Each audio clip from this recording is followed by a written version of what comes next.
The baby stopped crying the moment Ngozi touched his soft forehead, and that should have been the first sign something was terribly wrong. But nobody noticed. Nobody ever did.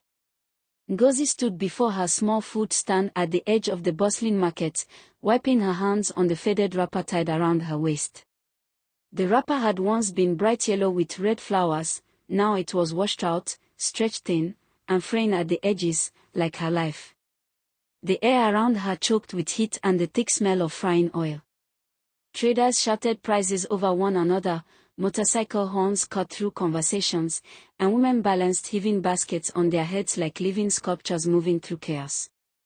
This was the world she lived in, loud, restless, and indifferent. Her stomach growled, a sharp, twisting ache that reminded her she hadn't eaten since yesterday morning.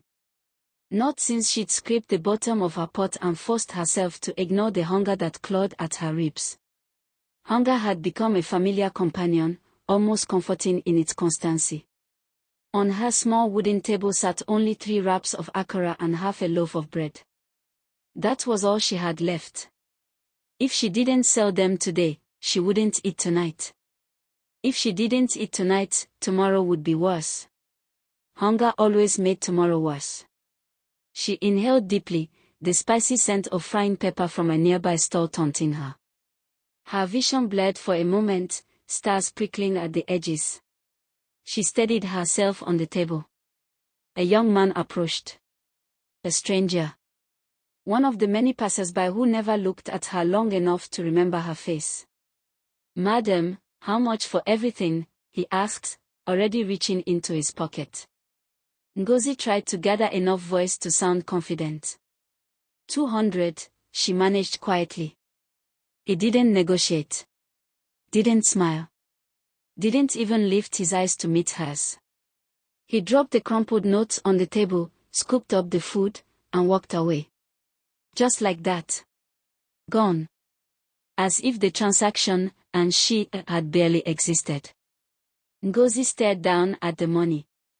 200 naira. She picked it up with trembling hands and tucked it into her bra, pressing the thin bills against her chest as if they could calm the hollowness inside her. 200 naira. That was her day's earning. That was all she had in the world. Her throat tightened. She sank onto her wooden stool, one so smooth by years of use that it felt more solid than her own future. Her palm drifted to her belly. 2 years since her husband died. 2 years since sickness swallowed him in slow, merciless pieces. 2 years since she stood alone. No children. No surviving family. Only her tiny store, her aching bones, her hunger, and the endless market that swallowed people whole without noticing. How much longer can I survive like this? The question was a whisper, heavy and familiar. She closed her eyes, letting the humid air press against her skin. Sweat trickled down her spine. For a brief moment, she imagined sleep. A deep, dreamless sleep. A sleep where hunger couldn't follow her. But then, you don't have to suffer.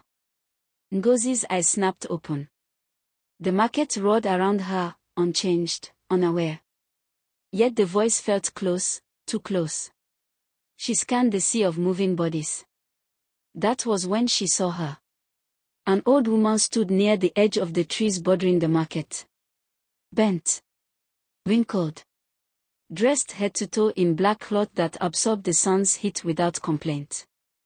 Her eyes were wrong, too bright, too sharp, too knowing. Ngozi's breath hitched. The woman's gaze fixed on her with unsettling precision. "I'm talking to you," the stranger said, stepping closer. "You want to be rich, don't you?" A strange chill crawled up Ngozi's arms. "Who are you?" "Someone who can help." The old woman smiled, but it was a thin, brittle thing that didn't touch her eyes. "I see you struggling," she continued. "I see you starving. But I can change that." Ngozi swallowed hard. The sensible part of her mind urged her to walk away, but hunger had a way of softening the edges of caution. "How?" she whispered. The woman glanced left, then right. Her movements were deliberate, slow, as though checking to see if anyone else could hear what she was about to say. She leaned in. Her breath reeked of something rotten, meat long dead. "There is a spirit in the bush," the woman murmured, voice low and trembling with a strange reverence. "An ancient one. It can give you anything you want, money, customers, success. But it requires payment." Ngozi's heart hammered. "What kind of payment?" The old woman's smile stretched wider. Too wide. "Something small. Something no one will miss." Ngozi frowned. "I don't understand." Reaching into her black bag, the woman pulled out a small clay pot, sealed with red cloth and tied tightly with black thread. "Take this," she said, pushing the pot into Ngozi's hands. The clay was cold. Too cold for the hot afternoon. "Go into the bush tonight. Call the spirit's name 3 times. It will tell you what to do." "Wait, what is the spirit's name?" Ngozi looked up. But the old woman was gone. Not walking away. Not blending into the crowd. Gone. As though she had dissolved into the thick, shimmering heat. Ngozi blinked hard, her heart thudding. She scanned the market again, nothing. No trace of black cloth. No sign of the woman at all. She stood there, clutching the clay pot, frozen. The market hummed with life around her, indifferent to her panic. Sweat trickled down her temple. The pot remained cold in her palms. She should throw it away. She should forget any of this happened. She should go home and sleep off the hunger and the desperation. But night brought its own darkness, and when she lay alone on her thin mat, her stomach twisting in painful knots, and the walls of her small room pressed in on her like a cage, Ngozi found herself walking, almost drifting, into the bush. The trees loomed overhead, thick and tangled. The moonlight barely pierced the canopy, splintering into thin, silver fragments. The air smelled of earth and damp leaves. Each step sank softly into cool soil. Ngozi's hands shook as she knelt on the ground. She placed the clay pot before her. "What am I doing?" she whispered. Her breath quivered. She didn't believe in spirits. Not really. She believed in hunger. "Hello." Her voice cracked. She cleared her throat, tried again. I'm here. I need help." Silence answered her. She waited, feeling foolish. The wind rustled through the leaves. A frog croaked somewhere in the distance. Nothing else. Ngozi exhaled, relief mingling with embarrassment. She stood, brushing dirt from her knees. She turned to leave. Then, the air changed. It grew colder, as if someone had opened a door to another world. The night sounds died together, crickets, frogs, even the whisper of wind, snuffed out in a single breath. And then she heard it. A voice. Deep. Ancient. Everywhere and nowhere at once. "You called me." Ngozi's blood turned to ice. She spun around. Nothing. Just shadows. Trees. Silence. Who are you?" Her voice trembled. "I am the one who gives. The one who takes." The voice vibrated through the air, through the ground, through her bones. "You want wealth, yes?" "Yes," Ngozi whispered. "Then you will have it," the spirit said. "But you must pay the price." Ngozi swallowed. "What price?" The darkness shifted. Branches creaked. The shadows seemed to breathe. "The price," the spirit whispered, "is a life." Ngozi froze. A life. The word slithered into her mind, cold and heavy. She felt its weight settle deep in her chest, squeezing the air out of her lungs. A life," she whispered. "What do you mean?" The spirit did not sigh. It did not laugh. But the air around her seemed to pulse, as though something enormous was shifting in the unseen distance. All power has a cost, it said. I do not deal in coins. I do not deal in prayers. I deal in blood. Ngozi stumbled backward. Her heel caught on a root, and she dropped to one knee. No. I can't kill anyone. Her voice cracked. I didn't come here for this. A low rumble drifted through the trees. A sound too deep to be wind. Too alive to be imagination. You came because you are starving. Ngozi clenched her teeth. You came because your body eats itself. Because you have nothing. Because the world has forgotten you. The voice seemed to call around her, whispering directly into her thoughts. You called me because you are desperate. Ngozi shut her eyes tightly. It was true. Every word. Truth spoken like a blade against her throat. I will not kill, she said, though the conviction in her voice wavered. You misunderstand. The spirit's tone deepened, and the shadows behind the trees thickened, pulling like ink. The payment is not now. A pause. It is someday. Ngozi's eyes flew open. Someday. Wealth comes first. Payment comes later. When the time is right.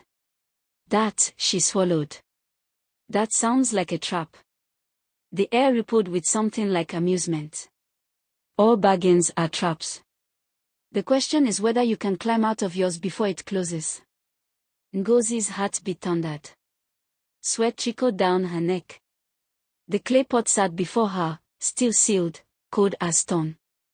What happens to the life? She whispered. Silence stretched thick and suffocating. It will be taken. Her breath hitched. But not by your hand. The voice softened into something eerily gentle. You need not choose who dies. That is not your burden. Ngozi's stomach twisted.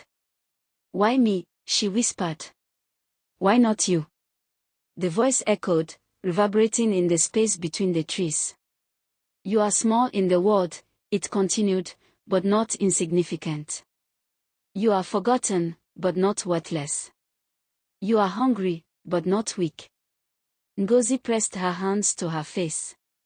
And you are alone. Her fingers trembled. She let her hands fall. Yes, she breathed. I'm alone. Then let this be your strength. The spirit's presence thickened, pressing against her skin, her ribs, her thoughts. Say yes, Ngozi. Say yes, and rise from the dust. Say yes, and watch the world remember your name. Ngozi's heart pounded. She thought of her empty store. Her sleepless nights. Her stomach twisting in pain. The people who brushed past her without seeing her. Days blurring into hunger. And the memory, sharp as a needle, of the baby earlier today. The crying stopping the moment she touched him. As if something inside her could soothe where others failed. Something dormant. Something she didn't understand. Her breath came shallow. What if I refuse? She whispered. The voice became cold. Colder than the clay pot. Then you will return to your suffering. Hunger will eat your body. Poverty will bury your name. A pause. Tonight, you choose. Life. Or slow dying. Ngozi's throat tightened painfully. This is not fair. Nothing is fair. The shadows swelled. But this is a chance. She stared at the clay pot. A terrible chance. A dangerous chance. A chance all the same. Her fingers brushed the red cloth. It throbbed with cold, like a heartbeat. Tell me what will happen, she murmured. The spirit's answer was immediate. When you open the pot, your fortune begins. Tomorrow, you will wake rich. And someday, I will come for the life I am owed. Ngozi's breath caught. Her hands trembled. Her pulse roared in her ears. She saw her husband's sunken eyes in memory. She felt the ache of empty nights. She tasted hunger like metal on her tongue. She saw the world she would never escape unless she took this path. Her voice was barely a whisper. I agree. The forest exhaled. A gust of cold swept through the branches, snuffing out the last remnants of warmth. A deep, satisfied hum vibrated through the ground. Then open it. Ngozi's fingers closed around the clay pot. The cloth paused once, like a heartbeat. Her breath shuddered. Slowly, she pulled the red covering away and unthreaded the black cord. The air thickened. Something inside the pot glowed faintly. A dim red light, throbbing like embers in dying fire. A smell rose, earthy, metallic, ancient. Ngozi's vision blurred for a moment. Her fingers trembled, but she lifted the lid. The moment the pot cracked open, a burst of icy wind exploded outward. Ngozi gasped. Her hair whipped around her face. Leaves spiraled into the air. The ground trembled beneath her knees. The light inside the pot flared, bright, violent, wrong. A whisper curled around her ear. The pact is sealed. And then, darkness swallowed everything.